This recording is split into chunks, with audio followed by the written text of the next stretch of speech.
Main event.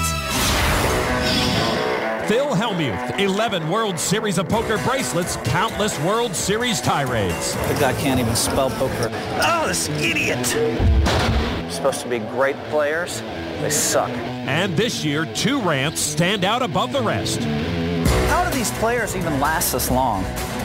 Idiot players. Adam Levy was the first to feel his ire. This kid probably won't last another hour. If it was like anyone else, I would definitely not be just taking it. How are they even still in this tournament? But if it's Phil, it's just more of like a show. And with Christian Dragomir, Hellmuth took it to another level. You are an idiot. Buddy, you're an idiot. Worst player in history, and they're cheering.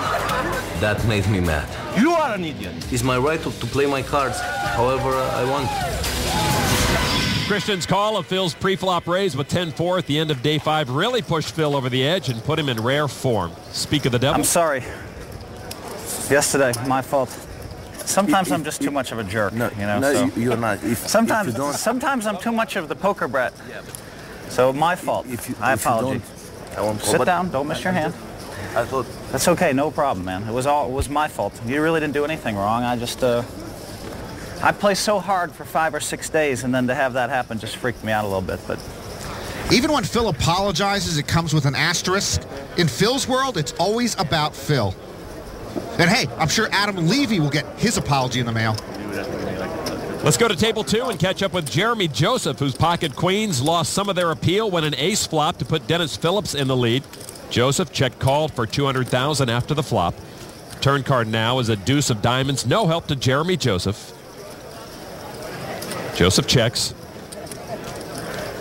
Phillips now checks back.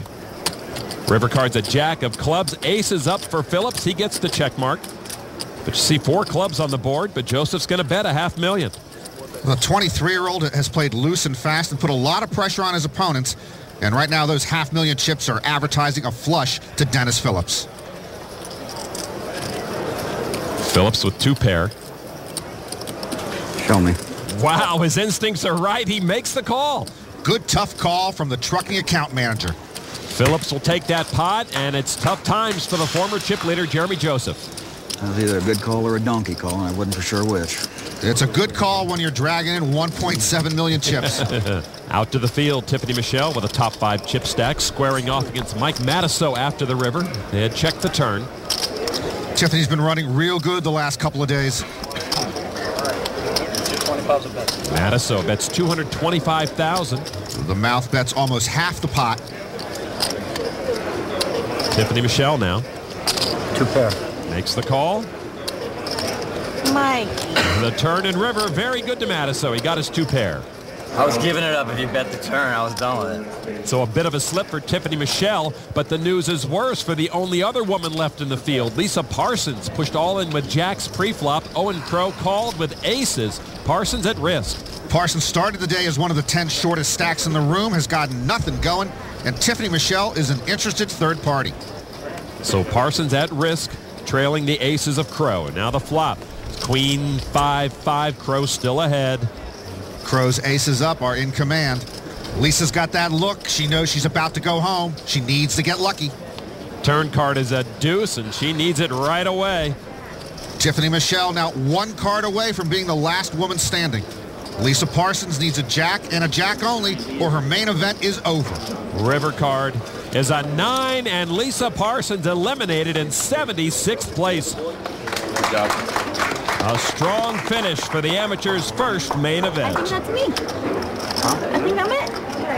You're always a baby. I guess there's no real traveling sisterhood here. Next year. Let's hope so. So Tiffany Michelle, now the last woman standing, and the pressure sits squarely on her shoulders alone to perhaps make main event history.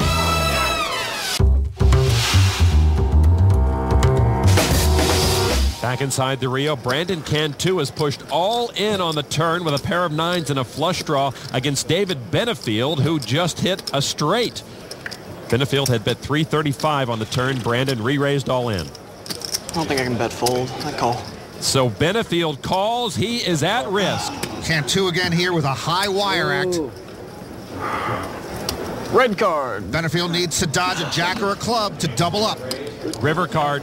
is a club, and Cantu hits the flush to knock off the talented young pro from Fort Worth, Texas. Outplayed again. Well, he wasn't outplayed. He was out-Cantu'd. We have seen Brandon knock someone out with 8-5. Now it's a flush on the river to eliminate Benefield. Well, I'm going to hit the nuts, of course. I mean. Of course. So we take a look at the E-Trade financial chip count, and after that win, Brandon Cantu now in third place. Dennis Phillips is the chip leader. Among notable players, Tiffany Michelle with $3.8 million. Phil Hellmuth over $900,000 right now. All right, let's go back over to our featured table, and we find that James McManus from Ireland has been eliminated in 71st place. It was Phil Hellmuth who made the big dent in his chip stack early in the session, but ultimately Andrew Roskam scored the final knockout. Of course, on November 11th, you can see the main event World Championship bracelet awarded to our new champion. $9 million to the winner. I expect a cut. All right, action continues now at our featured table. The blinds at 15 and 30,000. Phil Hellmuth. Phil with ace queen offsuit. What are we going to do with Phil? Greatest record in World Series history, but when he acts the way he acts, what else are we going to talk about? From the small blind, he will limp in to Alan Kennedy.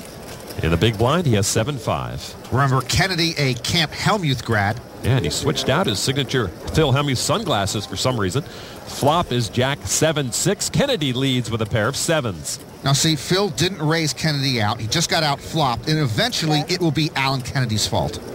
They both check the flop. Turn card is another 7. Trips for Kennedy, gives him the check mark. Phil, first to act, reaching for chips. We'll bet 40,000. Well, the world's greatest Hold'em player is drawing dead and leading out. I'll show this one. Let's go to the next hand. I'll go. Oh, my God. Oh, my God. Kennedy just with a call. What did I get myself into here? It was such a perfect little trap here. Might have trapped myself. Phil talking about a trap that is not existent in this hand. Might have trapped myself. Alan makes the call. All right, now the river card is an 8 of clubs. Kennedy already had the check mark. Hellmuth now checks. Hellmuth gives up on the trapping scam. Kennedy now with his 3 7s. That's 80,000. Phil folds his ace queen face up. That ended abruptly and quietly. And Kennedy will take his former instructor's chips. Alan's going to take this Come on, man. Come on. Just trying to trap my buddy from Georgia. Do you think I'm actually staying in with nothing? You had think I'm to. staying in with nothing? You had to. Before the flop, I made you. Well, hey, you gave me that chance. I mean, damn. My goodness, almost a civil conversation. See, buddy, you can do it. All right, Phil frustrated out there. Meanwhile, another battle of the blinds in the field between David Saab and Albert Kim. All the cards are out. Saab just bet 350. Kim announces a raise. He's going to make it $1 million now total. Aggression meets aggression. Wow. You're giving me a walk. Well, you should have given me the walk. I didn't actually have the option because I'm big blind and you're small blind, in case you don't know that. You always have the option to fold. At which point? When you limp into me and so I can check behind? I should just open fold. I call. What? Show me a full house. There you go. Kim's got the full house. He asked to see a full house, and Albert Kim obliged. He should ask to see a bluff next time. Kim hit runner for that full boat. Meanwhile, Saab rivered a straight that came up second best. All right, let's get our action back over to table 2, where bracelet winner Thomas Keller is now seated. Keller will make his introductions and watch as 3 others at his table with big hands contend for a big pot. After the turn, former chip leader Mark Ketteringham has